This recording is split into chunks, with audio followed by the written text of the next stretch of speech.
ये भी क्वेश्चन आपके सितंबर 2022 का क्वेश्चन है, जिसमें बोला है कि for a bounded open connected subset omega, ये आपके पास बाउंडेड ओपन सबसेट है सी का, और एफ आपको एनालिटिक फंक्शन दे रखा है इसके, F is analytic function, analytic function.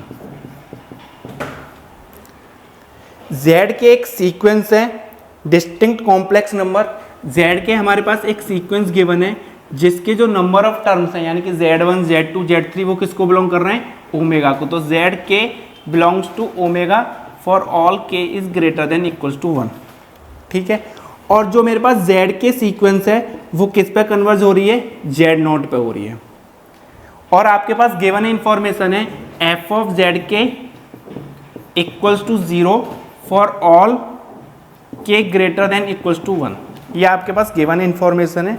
फिर आपसे उन्होंने कुछ 4 ऑप्शन है उनके बारे में पूछा हुआ है। तो यहाँ से पहले जो हमारे पास गिवन इंफॉर्मेशन है उसका यूज करते हैं।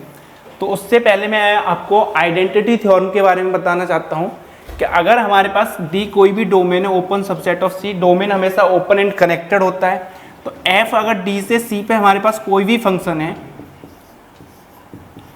और एफ जेड क्या है मेरे पास, जेड एफ एक सेट है जिसमें फंक्शंस के जीरोज का सेट है, Z belongs to D such that F of Z क्या है मेरे पास 0, और एनालिटिक फंक्शन है आपके पास ऑन डी। तो आइडेंटिटी थ्योरम क्या है, basically F D is a subset of C, F D से सी पे एनालिटिक फंक्शन है, जेड एफ उसके जीरोज का सेट है।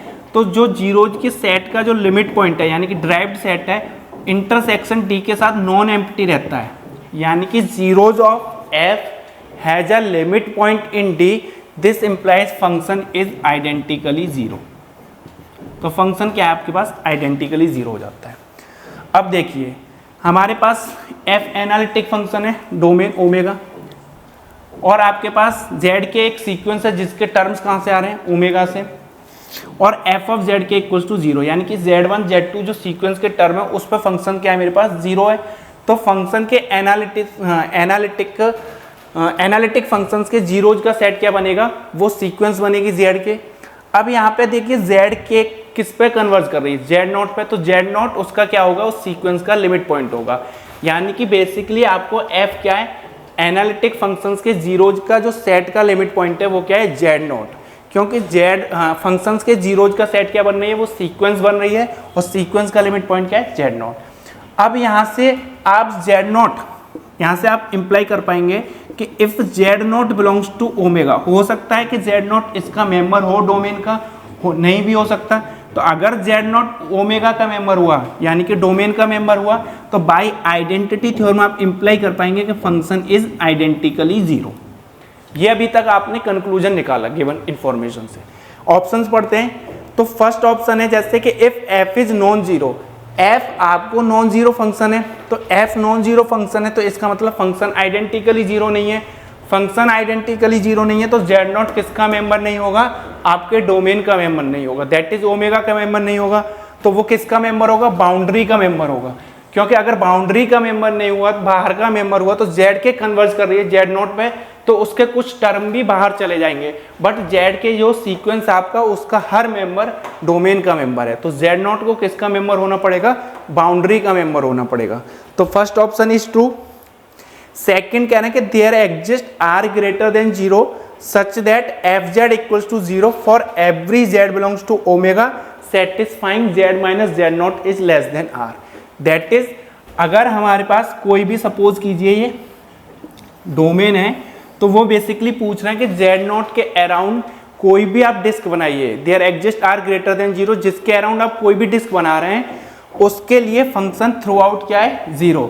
यानी कि आपने कोई भी डिस्क बनाई Z minus Z0 is less than R, तो इसके लिए फंक्शन क्या है, 0 है for all Z belongs to disk. यानी कि जो Z0 के अराउंड डिस्क बना रहे हैं उसके जब मेंबर पिक करेंगे उसके लिए फंक्शन वैल्यू क्या दे रहा है, 0।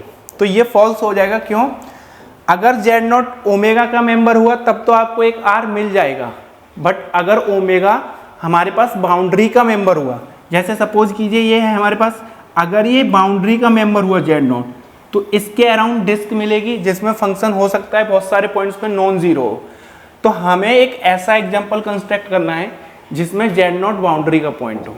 तो जैसे कि आप fz equals to sign 1/z-1 ले लीजिए, तो इसके जो जीरोज का सेट आएगा 1/z-1 इक्वल्स टू वो क्या आएगा n पाई पे 0, तो z-1 इक्वल्स टू 1/n पाई, तो z इक्वल्स टू क्या आ जाएगा 1 + 1/n पाई। डिस्क ले लीजिए आप, mod of z is less than 1 equals to 1, तो आपके पास जो z के सीक्वेंस है वो क्या है 1/1 + n पाई। जब n टेंस टू इन्फिनिटी में 1 इसका क्या है लिमिट पॉइंट है इस सीक्वेंस का, तो वो क्या है आपके पास मेंबर हो जाएगा बाउंड्री का। तो जैसे ही बाउंड्री का मेंबर होगा तो आपके पास कोई भी डिस्क नहीं मिलेगी जिसमें function through out non zero. इन्होंने क्या बोला है कि जो लिमिट पॉइंट बन रहा है उसके अराउंड आप कोई भी डिस्क यानी कि कोई ऐसा आर एग्जिस्ट करेगा जिसके लिए फंक्शन जीरो हो। ऐसा ट्रू नहीं है, क्योंकि अगर वो मेंबर हो गया बाउंड्री का तो हमें ऐसा फंक्शन मिल जाएगा जहां फंक्शन नॉन जीरो होगा। तो फंक्शन नॉन जीरो होगा तो वो किसी न किसी वैल्यू के लिए हमें क्या दे रहा होगा, किसी न किसी वैल्यू के लिए हमारे पास फंक्शन की नॉन जीरो वैल्यू मिलेगी। अगर वो बाउंड्री का मेंबर नहीं हुआ यानी कि इनसाइड चला गया डोमेन का, तो आपको एक आर मिल जाएगा जिसके लिए फंक्शन क्या होगा जीरो होगा, क्योंकि फंक्शन क्या हो जाएगा उस केस में आइडेंटिकली जीरो हो जाएगा। सी ऑप्शन में z0 बिलोंग्स टू ओमेगा यानी कि डोमेन का मेंबर हो गया, तो by identity theorem function identically zero हो जाएगा। तो आपको एक आर मिल जाएगी जिसके अराउंड आप कोई भी डिस्क बनाइए फंक्शन थ्रू आउट क्या रहेगा zero. D option is also false, उसमें कह रहा है कि वो हमेशा बाउंड्री का मेंबर होगा, ऐसा जरूरी नहीं है। तो answer is A and C remaining are false.